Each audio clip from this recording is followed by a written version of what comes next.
Hi అండి, నమస్తే. నేను మీ Sonia. Welcome back to our channel smart Soni Shiva. ఈరోజు మన వీడియోలో ఈ సమ్మర్లో నీరసాన్ని తగ్గించి ఇన్స్టెంట్ ఎనర్జీని ఇచ్చే ఒక మంచి షర్బత్ రెసిపీని చూపించబోతున్నాను. అదే కర్బూజా షర్బత్ అనమాట. చాలా ఈజీ ప్రాసెస్లో చేసుకోవచ్చు. ఆల్మోస్ట్ అన్ని ఇంట్లో ఉన్న వాటితోనే చేసుకోవచ్చు అండి. క్విక్గా అయిపోతుంది. ఎక్కువ టైం కూడా తీసుకోవసరం లేదు. అలాగే ఇక్కడ ఎలాంటి పంచదార, మిల్క్ మేడ్స్ వాడకుండా హెల్దీ వర్షన్లో చేసి చూపించబోతున్నాను. ఇంకా ఆల్రెడీ ఎన్నో రెసిపీస్ మన ఛానల్లో ఉన్నాయి కర్బూజాతో చేసినవి. ఒకసారి ఇంట్రెస్ట్ ఉంటే వెళ్ళి చెక్ చేసేయండి. వీడియోని స్కిప్ చేయకుండా లాస్ట్ వరకు చూసేయండి. మన ఛానల్ ఫస్ట్ టైం చూస్తుంటే సబ్స్క్రైబ్ చేయండి. ఈ కర్బూజా షర్బత్ కోసం ముందుగా సగ్గుబియ్యాన్ని అయితే నానబెట్టుకోవాలి. నేనైతే ఇక్కడ పెద్ద సగ్గుబియ్యం కాబట్టి ఒక గంట ముందు ఇలా ఒక పావు కప్పు సగ్గుబియ్యాన్ని నానబెట్టుకున్నాను. మీరు సన్న సగ్గుబియ్యం తీసుకుంటే కనుక అప్పటికప్పుడైనా చేసుకోవచ్చు. ఇవి నానిపోయిన తర్వాత వీటిని పక్కన పెట్టుకొని ఒక బౌల్లోకి 1 టీ స్పూన్ దాకా సబ్జా సీడ్స్ని వేసుకొని సబ్జా సీడ్స్ని మునిగేంత వరకు వాటర్ వేసుకొని వీటిని ఒక అరగంట పాటు నానబెట్టుకోవాలి. ఈలోపు మనం స్టవ్ మీద పాన్ పెట్టేసుకొని అందులోకి ఒక 1/2 లీటర్ వరకు పాలనైతే వేసేసుకోవాలి. పాలను వేసుకున్న తర్వాత పాల మీద ఎలాంటి మీగడ కట్టకుండా గరిటెతో కలుపుకుంటూ మీడియం టు హైలో అడ్జస్ట్ చేసుకుంటూ పాలు అనేది పొంగొచ్చేంత వరకు కలుపుకోవాలి. పాల మీద ఎలాంటి మీగడ కట్టనివ్వకుండా కలుపుకోవాలన్నమాట. ఇలా చక్కగా పాలు అనేది 2-3 పొంగులు వచ్చి మరుగుతున్న టైంలో ముందుగా మనం నానబెట్టుకున్నాం కదా సగ్గుబియ్యాన్ని, ఆ సగ్గుబియ్యం మొత్తాన్ని కూడా ఈ పాలల్లోకి వేసేసుకొని చక్కగా మీడియంలో పెట్టేసుకొని స్టవ్ని కలుపుకుంటూ ఉడికించుకోవాలి. ఇవి ఉడకడానికి ఎక్కువ టైం పట్టదండి, ఎందుకంటే బాగా నానిపోయినాయి కాబట్టి చాలా త్వరగా క్విక్గా 2 మినిట్స్లో అయితే ఉడికిపోతాయి. చూడండి, సగ్గుబియ్యం అనేది ఉడికితే ఇలా పైకి తేలుతాయి, ట్రాన్స్పరెంట్గా కూడా అవుతాయి అన్నమాట.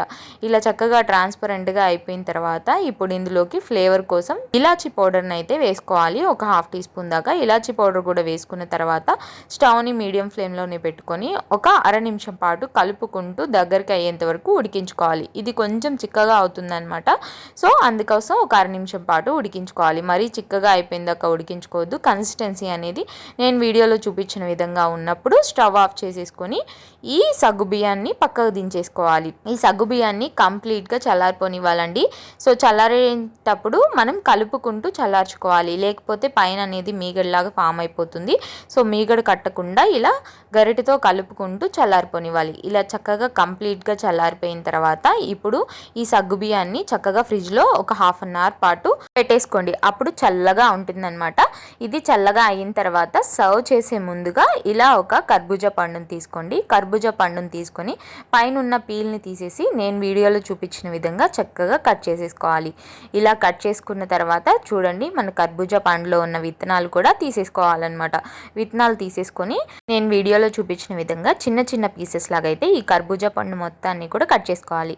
ఇలా మొత్తం పండుని కట్ చేసుకున్న తర్వాత ఇప్పుడు ఈ పీసెస్ని ఒక మిక్సర్ జార్లోకి ట్రాన్స్ఫర్ చేసేసుకోవాలి. ఇలా మొత్తాన్ని కూడా మిక్సీ జార్లోకి వేసేసుకున్న తర్వాత ఇప్పుడు ఇందులోకి స్వీట్నెస్కి తగ్గట్టు మనం ఇక్కడ బెల్లాన్ని తురుమునైతే వాడుకుంటున్నాము. మీరు బెల్లం పౌడర్ అయినా కూడా వాడుకోవచ్చు. నేనైతే ఇక్కడ ఒక పావు కప్పు దాకా బెల్లం తురుమునైతే యాడ్ చేసుకుంటున్నాను. అలాగే 1 కప్పు దాకా చల్లటి వాటర్ని అయితే యాడ్ చేసుకుంటున్నాను. కూలింగ్ వాటర్ని యాడ్ చేసుకుని వీటిల్ని మెత్తగా మిక్సీ పట్టేసుకోవాలి. మెత్తగా మిక్సీ పట్టుకున్న తర్వాత ఇప్పుడు ఒక స్ట్రైనర్ పెట్టుకొని ఒక బౌల్లోకి ఈ మెత్తగా మిక్సీ పట్టుకున్న జ్యూస్ మొత్తాన్ని కూడా స్ట్రెయిన్ చేసుకోవాలి. ఏదైనా కర్బూజా పల్ప్ కానీ లేకపోతే ఏదైనా బెల్లం తురుము ముక్కలు కానీ ఉండిపోతాయి అన్నమాట. సో అందుకని చెప్పి ఇలా స్ట్రెయిన్ చేసుకోవాలి. మనకి కర్బూజా జ్యూస్ చూడండి ఎంత స్మూత్ టెక్స్చర్తో ఎంత పర్ఫెక్ట్గా వచ్చిందో. ఇలా చక్కగా మెత్తగా మనం మిక్సీ పట్టుకోవాలన్నమాట. ఇప్పుడు ఇందులోకి మనం ముందుగా ఉడికించి ఫ్రిడ్జ్లో పెట్టుకున్నాం కదా సగ్గుబియ్యాన్ని, ఆ మిశ్రమాన్ని మొత్తాన్ని కూడా వేసేసుకోవాలి.